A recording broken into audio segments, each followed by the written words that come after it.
Halo, di sini Sihor. Malam Jumat pasti horor.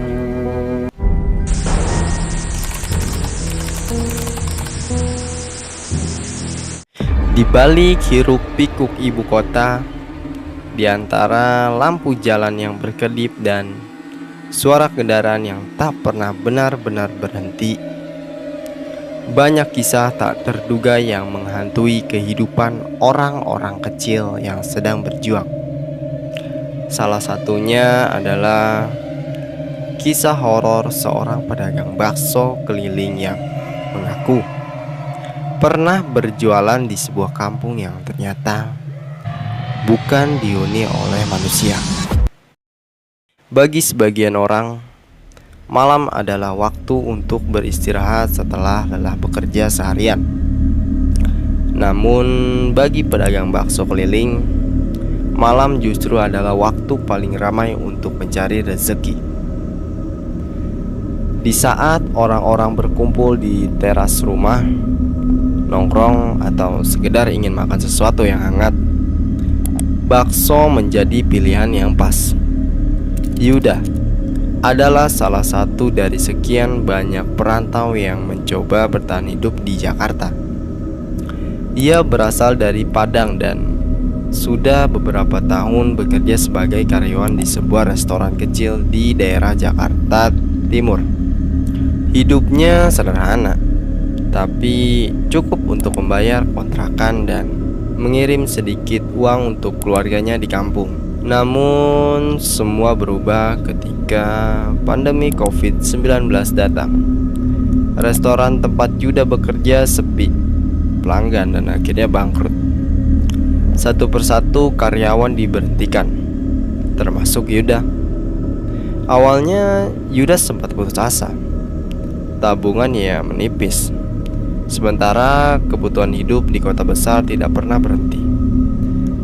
Setelah berpikir cukup lama, ia akhirnya memutuskan untuk memulai usaha kecil-kecilan, berjualan bakso keliling. Dengan modal sisa tabungan dan sedikit bantuan dari temannya, ia membeli gerobak bakso bekas. Setiap sore hingga larut malam, Yuda mendorong gerobaknya berkeliling kampung demi kampung. Suatu sore, Yuda memutuskan mencoba rute baru yang belum pernah ia lewati sebelumnya. Ia masuk ke sebuah komplek perumahan di Jakarta Timur yang terlihat cukup ramai. Komplek itu terlihat normal seperti komplek pada umumnya. Anak-anak bermain bola di jalanan sempit. Beberapa ibu-ibu duduk santai di teras rumah sambil mengobrol. Dan beberapa bapak terlihat duduk di pos ronda. Melihat suasana itu, Yuda merasa senang. Wah, ramai juga nih. Cocok buat jualan, pikirnya dalam hati. Ia pun mulai berjalan pelan sambil memukul mangkuk bakso dengan sendok, menghasilkan bunyi khas biasanya menarik perhatian pembeli. Bakso, bakso panas. Beberapa anak langsung menghampirinya. Tak lama kemudian, beberapa warga juga ikut membeli.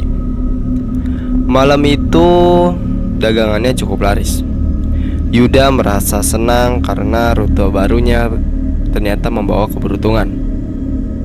Waktu berjalan tanpa terasa. Jam sudah menunjukkan hampir tengah malam. Yuda pun memutuskan untuk pulang ke kontrakannya. Untuk keluar komplek tersebut, ia memilih jalan pintas melalui sebuah jalan kapling yang terlihat lebih sempit. Lampu jalan di sana tidak terlalu terang. Beberapa bahkan terlihat redup. Saat mendorong gerobaknya melewati jalan itu, tiba-tiba Yuda merasa gerobaknya menjadi sangat berat. Awalnya ia mengira bannya bocor. Ia berhenti dan memeriksa ban satu persatu. Namun, semuanya terlihat normal. Yuda kembali mendorong gerobaknya. Anehnya, gerobak itu tetap terasa berat. seolah-olah ada seseorang yang menahan dari belakang. Angin malam tiba-tiba bertiup pelan. Daun-daun pohon di sekitar jalan berdesir. Suasana menjadi sangat sunyi. Saat itulah Yuda mendengar suara seperti ranting patah di atas kepalanya. Perlahan ia mendangah, dan detik itu juga tubuhnya langsung kaku. Di atas sebuah pohon besar di pinggir jalan, ia melihat sosok perempuan duduk diam. Perempuan itu memakai pakaian yang tampak kotor. Rambutnya yang sangat panjang menjuntai menutupi sebagian wajahnya. Namun, yang membuat Yuda hampir pingsan adalah wajah perempuan itu. Wajahnya hancur total, seperti rusak dan tidak berbentuk sempurna. Matanya melotot besar menatap lurus ke arahnya. Perempuan itu tidak bergerak, hanya menatap. Jantung Yuda berdegup sangat kencang. Tanpa berpikir panjang, ia langsung meninggalkan gerobaknya dan berlari sekuat tenaga menuju pos ronda yang ia lihat sebelumnya. Dengan napas terengah-engah, ia meminta bantuan kepada seorang bapak yang tadi membeli bakso darinya. Bapak itu terlihat bingung, namun akhirnya mau menemani Yuda kembali ke tempat gerobaknya ditinggalkan. Saat mereka kembali ke jalan kafling tersebut, suasananya terasa normal. Tidak ada sosok perempuan di pohon. Yang lebih aneh lagi, saat Yuda kembali mendorong gerobaknya, gerobak itu terasa ringan, seperti tidak pernah terjadi apa-apa sebelumnya. Beberapa hari kemudian, karena dagangannya cukup laku di komplek itu, Yuda kembali berjualan di sana. Namun, kejadian aneh mulai terjadi. Suatu malam, ketika ia sedang lewat di depan sebuah rumah yang tampak bersih dan terang, seorang anak kecil memanggilnya. "Bang, bakso bang." Yuda berhenti. Anak itu terlihat seperti anak berumur sekitar 7 atau 8 tahun. "Bentar ya bang, saya ambil duit dulu," kata anak itu sebelum masuk ke dalam rumah. Yuda menunggu 1 menit, 5 menit, 10 menit. Anak itu tidak keluar lagi. Saat Yuda masih menunggu, seorang bapak dari pos ronda lewat. "Mas, lagi ngapain di sini?" tanya bapak itu. "Saya lagi nunggu anak kecil yang mau beli bakso, Pak," jawab Yuda. Namun wajah bapak itu langsung berubah. "Mas, itu rumah kosong. Udah lama gak ada yang tinggal." Mendengar itu, Yuda langsung menoleh ke arah rumah tersebut. Barulah ia menyadari sesuatu yang membuat bulu kuduknya berdiri. Rumah itu ternyata kotor dan tidak terurus. Catnya kusam, jendelanya berdebu, dan rumput liar tumbuh tinggi di halaman. Padahal sebelumnya rumah itu terlihat bersih di matanya.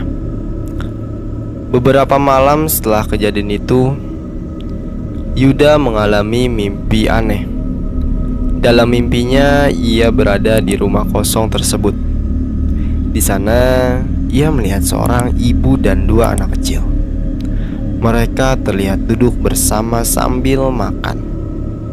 Suasana dalam mimpi itu justru terasa hangat dan damai, tidak menakutkan sama sekali. Ibu itu sempat menatap Yuda dan tersenyum tipis. Setelah mimpi itu, kejadian yang lebih aneh terjadi. Suatu malam ketika Yuda sedang lewat di jalan yang sama, seorang ibu-ibu datang membawa mangkuk kosong. "Bang, beli bakso 1," katanya. Yuda mengambil mangkok itu dan mulai menyiapkan bakso. Namun saat ia menoleh kembali, perempuan itu sudah tidak ada, menghilang begitu saja. Yuda langsung merinding karena ia sadar wajah perempuan itu sama persis dengan ibu yang ia lihat di dalam mimpinya. Beberapa hari setelah kejadian itu, salah satu teman kontrakannya Yuda tiba-tiba kesurupan dengan suara yang berbeda. Sosok yang merasuki temannya berkata, "Tolong bersihkan tempat itu, rumah yang pernah kamu mimpiin." Yuda langsung teringat rumah kosong tersebut. Akhirnya ia menceritakan semua kejadian kepada satpam dan ketua RT di komplek itu. Satpam yang mendengar cerita itu akhirnya membuka rahasia yang selama ini jarang dibicarakan warga. Rumah itu dulu memang dihuni oleh seorang ibu dan 2 anaknya. Namun suatu waktu mereka meninggal di dalam rumah tersebut. Karena tidak ada yang menyadari, tubuh mereka baru ditemukan beberapa hari kemudian dalam kondisi sudah membusuk. Sejak saat itu rumah itu dibiarkan kosong.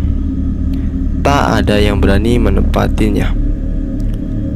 Setelah mendengar cerita Yuda, warga akhirnya sepakat untuk mengadakan doa bersama dan membersihkan rumah tersebut.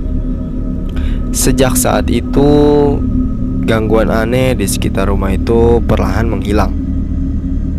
Namun, meskipun suasana sudah kembali normal, Yuda memutuskan untuk tidak pernah berjualan di komplek itu lagi. Menurutnya, kampung kecil jauh lebih nyaman. Kalau di kampung kan rame, ada orang ngobrol, ada suara anak-anak. Kalau di komplek selalu sunyi, katanya cerita Yuda. Bukan hanya tentang kisah horor, ini juga cerita tentang perjuangan seorang perantau yang berusaha bertahan hidup, meskipun harus berhadapan dengan hal-hal yang tidak bisa dijelaskan oleh logika. Kadang di balik tempat yang terlihat biasa saja, ada cerita lama yang belum selesai. Dan siapa tahu, ketika kita berjalan sendirian di malam hari, mungkin saja ada yang ikut berjalan bersama kita tanpa kita sadari. Oke guys, itu dia cerita horor yang dialami oleh seorang pedagang bakso keliling. Menurut kalian gimana? Ceritanya sudah cukup bikin merinding atau belum? Terima kasih buat kalian yang sudah menonton dan mendengarkan cerita ini sampai selesai. Dan jangan lupa subscribe supaya kalian tidak ketinggalan cerita horor lainnya. Gua, Sior, setiap malam Jumat pasti membuat kalian takut.